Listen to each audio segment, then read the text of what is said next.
Good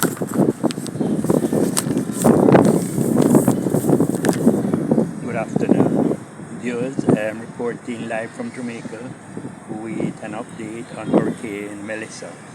It's currently 1:35 p.m. and as you can see, the sky is overcast with light rain beginning to fall. The sea is gradually building up momentum, a sign that the conditions are changing rapidly.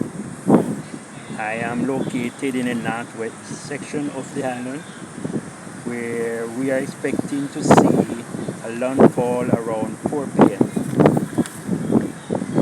Every Jamaican here are taking this seriously and we are preparing accordingly. At this time, electricity and water is still intact, available, and I will continue to provide updates as long as the conditions allow. I will stay safe and will check in again soon with additional information as the storm develop momentum.